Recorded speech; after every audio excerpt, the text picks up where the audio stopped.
Welcome to the lesson 2 of ordinary level web designing using multimedia. These are the books and websites referred for creating these slides. Web content. Today we are going to talk about web content.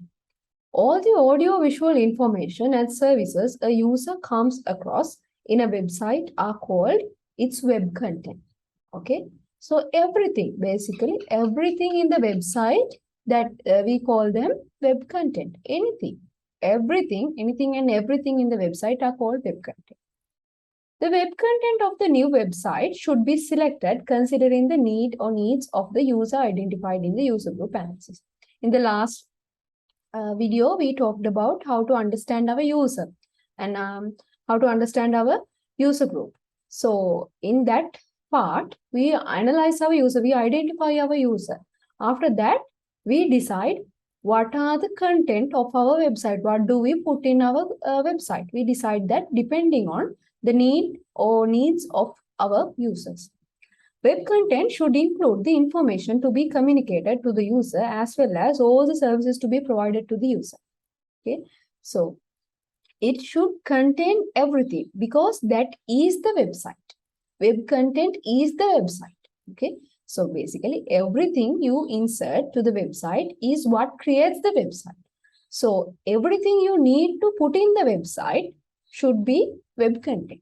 Okay, you should put everything, not everything. Okay, not everything you want to put, depending on the user's need and depending on how, like, we will talk about layout, web layout later.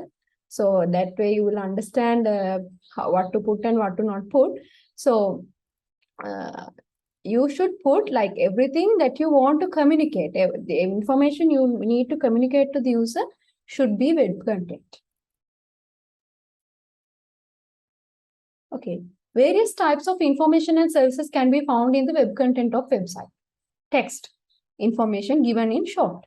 Okay, so basically text, that is also web content. And then images, photos taken from a camera, clip arts, drawings, scanned images, everything. If you include it in a website, that is web content. And then sounds, songs, voice clips, those things. And then videos, video clips, animations, copyrights and information about who created the website and things like that.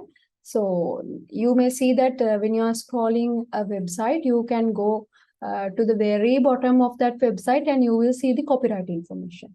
And that is also an important part of web content.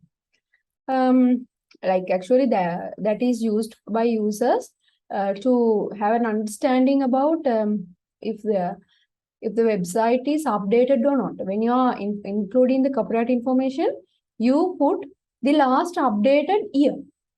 So looking at that, users understand whether this website is being updated or not. Okay, so that is why copyright is an important factor, and also that is copyright. So of course it is important. And then hyperlinks to other documents, pictures, audiovisual files, social networks. So those things, hyperlinks. We'll talk about hyperlinks later. Basically, hyperlinks are links. Okay, links, connections. Okay, and then advertisements. Some web applications may contain advertisements, some may not. There can be, like, most of them contain advertisements. And then search facilities. Like if you have, if your website is a little bit complex and having many pages and something like that, you should have a search facility because it makes things easier for the user. Okay, so you can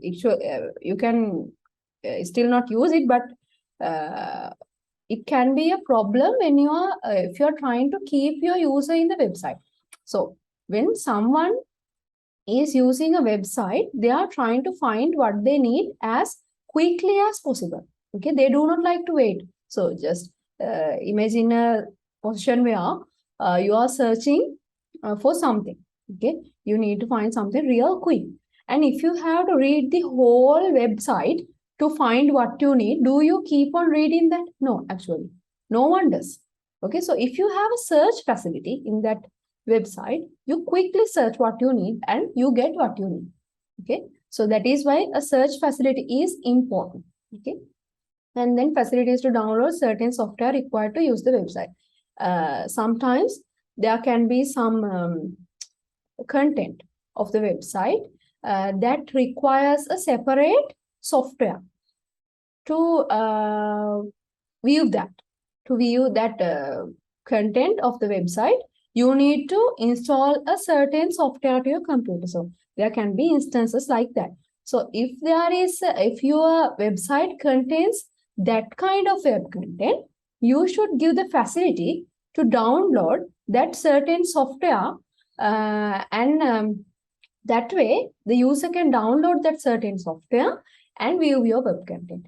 If you do not give that facility, user will quickly leave your website because there are many other options. Okay, so like websites, we have so many websites relating to one topic.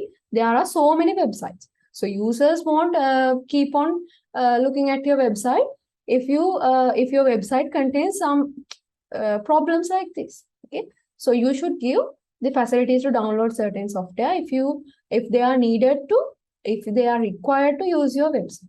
Okay, all right, so you can see some web content. This is a picture of BBC, and so you can see images. So these are images and text hyperlink. So when you click on this one, when you click on this button, you will be directed to another page. Okay, so these are hyperlinks. And we have a search facility here. Here we have search facility. Here you can also see there is another button for changing the language. Okay, so these are web content. Okay, then that is it for today's lesson. So we learned about web content. Okay, so I hope you enjoyed this lesson. Thank you.